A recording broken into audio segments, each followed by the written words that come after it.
My father-in-law called me a gold digger, thinking that my wealth and properties came from my husband. I, at 39 years old, have been married to my husband, who is 38, for almost 10 years. My husband and I have always had a good relationship, and I love him very much. From time to time, we would visit my father-in-law, which I have always hated. My father-in-law has always treated me like a stranger because of my skin color.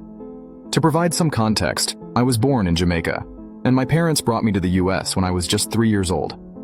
After my father passed away when I was about 20, I inherited more than 12 different properties that my father owned and received the sum in his bank account, which was over $1 million.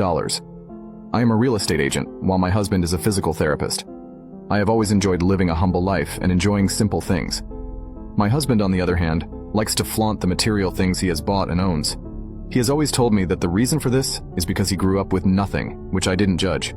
My father-in-law knows about the properties, but has always believed they were in his son's name, with no contribution from me. Recently, my husband and I visited my father-in-law, and we both greeted him along with the other relatives. We all sat in the living room, enjoying casual conversation, when the topic of finances and properties came up because of a TV show we were watching. The show basically featured a woman who wanted to marry a man because he was wealthy. My father-in-law, perhaps feeling a bit bold that day, looked at me silently and rolled his eyes. I felt uncomfortable and confused, and I asked why he looked at me like that, laughing, trying not to make things too serious. "Oh, it's just funny to me," he began to say. "It's funny how some people can get lucky, marrying into wealth and everything, reminds me of some people."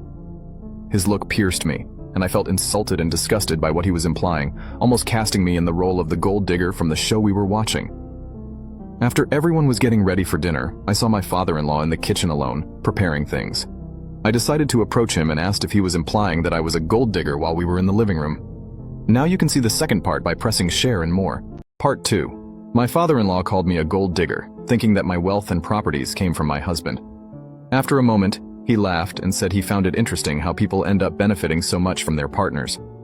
I told him to stop the pretense, and if he really thought I was using my husband, he should just say it. I also confronted him, saying that it wasn't the first time he had made rude comments about my finances, and that he had also made racist jokes about my people, thinking they were funny.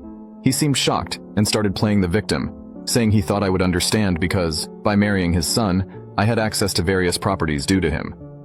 I took a deep breath and calmly told him that the properties and wealth he was mentioning actually belonged to me before I met his son.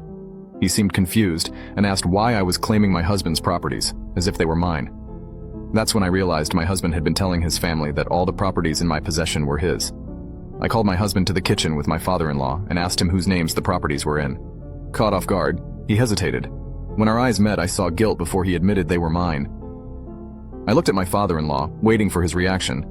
His expression changed from confusion to disbelief, and I could tell he was embarrassed. While I didn't blame him for being misinformed, it didn't excuse the way he treated me.